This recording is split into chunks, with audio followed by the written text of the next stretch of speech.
Desastre cubano obliga a Díaz-Canel a cambiar presos por afloje Biden. ¿Cómo están, amigos? Bienvenidos a Noticias Importantes. Esperamos sus opiniones en los comentarios.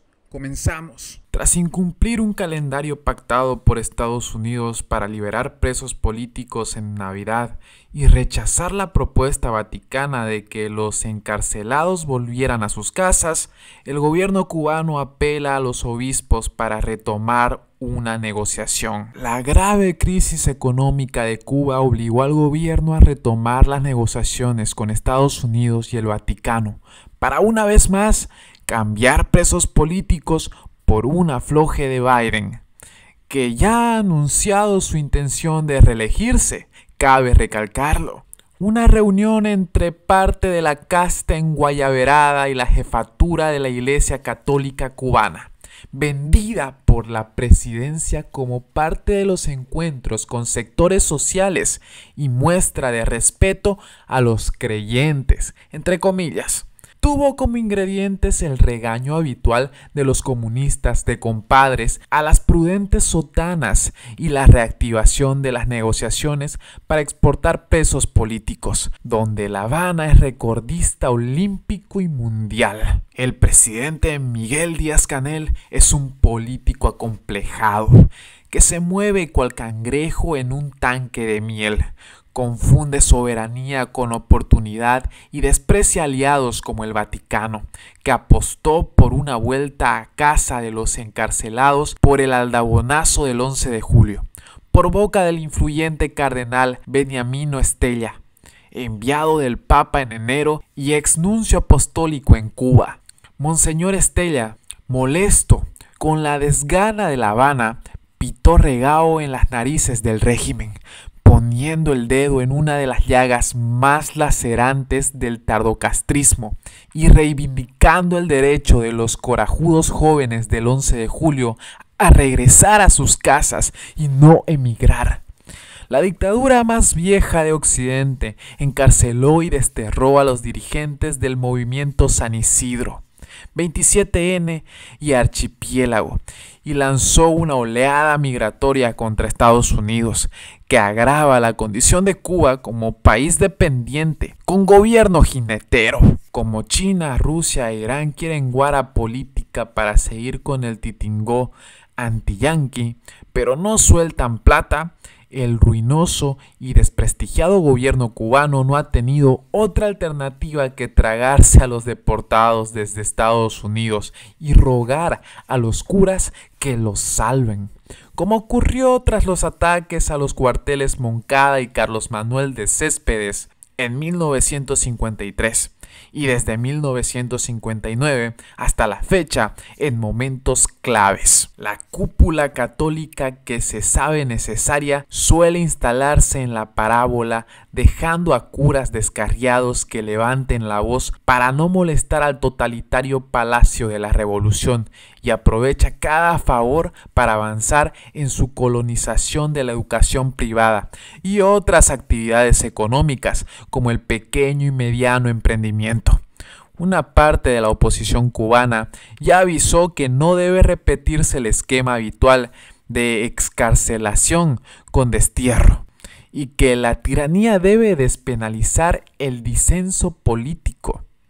Pero La Habana hace oídos sordos en su empeño en vender que el conflicto es con Estados Unidos, que la ha tirado a la mierda desde el portazo suicida de Raúl Castro a Barack Obama. La inexplicable tardanza de La Habana complica la necesaria cooperación de la administración Biden en la operación Presos por Petróleo, debido a que Estados Unidos ya está en modo electoral, con el presidente ilusionado por repetir y Donald Trump en el círculo de espera. Si Raúl Castro no tuvo los pantalones para avanzar resueltamente en New Deal, Obama, y recordarle a Fidel que estaba jubilado por enfermedad y no se entrometiera, Díaz-Canel vive acorralado desde el 11 de julio, y ambos se consuelan creyendo que así salvan la revolución y respetan el legado de los caídos en combate o asesinados por hordas batistianas. Ninguno de aquellos muertos se jugó la vida por la cárcel con hambre y oscura que es Cuba, cada vez menos independiente y soberana, pese a la palucha del pan con nada y sus poses hipócritas, cuando ha tenido que cerrar universidades y volver a la llava eso de los teleclases y suspender el impuesto y falso desfile del 1 de mayo. Ya avisaron Díaz-Canel y sus heraldos que 2023 iba a ser mejor. Con visionarios como ellos, la derrota está garantizada. Y mientras sotanas y guayaberas se ponen formales, sonríen como hienas y avanzan en el desagüe de Cuba, un país que no merece sucumbir entre dos totalitarismos, aunque el Papa Francisco simule que milita en el jardín izquierdo. Entre otras noticias, ¿será Maduro quien ponga el último clavo al ataúd de la revolución cubana? El chavismo ya no necesita el castrismo, y la sequía de combustible que sufre Cuba podría ser la manifestación definitiva. Desde que a finales de 1959 llegaran los dos primeros petroleros soviéticos a la isla, atracando en Holguín para evitar el colapso de la industria niquelífera, Cuba estuvo 3 décadas recibiendo envíos de petróleo por encima de sus necesidades, que revendía refinado o directamente crudo, en un comercio que se disparó después de la crisis mundial del petróleo de 1973. En 1989 a Cuba arribaron más de 150,000 barriles diarios de crudo, de los cuales más del 40% fueron reexportados. Nuevamente a partir del 2000, tras los convenios con Hugo Chávez, las importaciones de petróleo comenzaron a recuperarse, llegando en 2010 a sobrepasar los 100,000 barriles diarios, que entonces se agregaban a una producción nacional que cubría las necesidades de las termoeléctricas. De esas cantidades llegadas, el régimen cubano comercializó internacionalmente gran parte, tanto dentro del esquema Petrocaribe como fuera de este. En resumen, demasiadas décadas de experiencia acumulada tiene Cupet como para equivocarse y dejar al país desabastecido, ¿no? Y si eso hubiera pasado, raudo y veloz, el castrismo estaría culpando a algún director o ministro para justificar el desastre, de connivencia con la CIA. Menos creíble es que el gobierno, ahogado en deudas, se haya dado un tiro en el pie recurriendo a paralizar el país vendiendo intencionalmente el petróleo de uso interno. El costo del desabastecimiento actual, económico y político, supera cualquier deuda que haya podido pagarse con el dinero de esas hipotéticas ventas. Las repercusiones de estas semanas sin combustible son expansivas y exponenciales. Las afectaciones a la agricultura, el comercio, la distribución de bienes y servicios, más una infinita lista de actividades que dejarán de hacerse, terminarán reflejándose en el crecimiento económico y sobre todo en la inflación. Más temprano que tarde. Ni siquiera el castrismo se saca los 2 ojos para pagar unos espejuelos.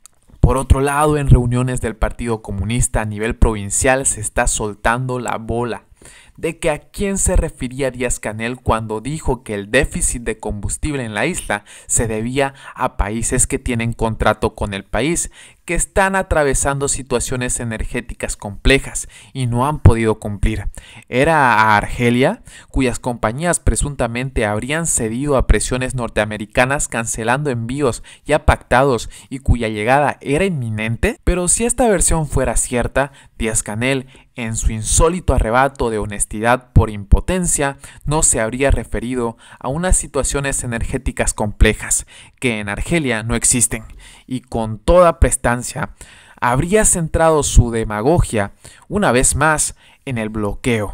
¿Iba a dejar pasar el presidente de la resistencia creativa una oportunidad para culpar a los yanquis? Además, desde que en 2016 se hizo crítica la situación de las importaciones de petróleo venezolano, que ya venían disminuyendo desde 2013, Argelia ha estado enviando como promedio sobre los 2 millones de barriles anuales, una cifra que de desaparecer completamente tensionaría la distribución de combustible en la isla, pero ni de cerca causaría la casi absoluta sequía actual. Así que quitando la historia de Argelia, no conociéndose que haya fusilado a nadie por de mala fe o error, haber revendido más petróleo de lo habitual y descartando la teoría conspiranoica de que el castrismo se está suicidando revendiendo un petróleo que tanta falta le hace, solo queda una respuesta probable para esta situación inédita incluso para los estándares desastrosos de Cuba.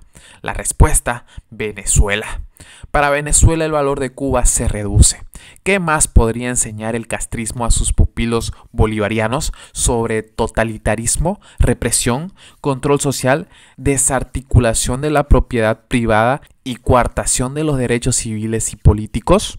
Aquel monstruo ya camina solo. Además, los médicos cubanos, los instructores deportivos y los agregados culturales con cara del DTI definitivamente no valen los más de 1.000 millones, con picos de hasta 4.000 millones de dólares anuales que aún envía Caracas a La Habana. Y bien amigos, así vamos terminando las noticias importantes del día de hoy.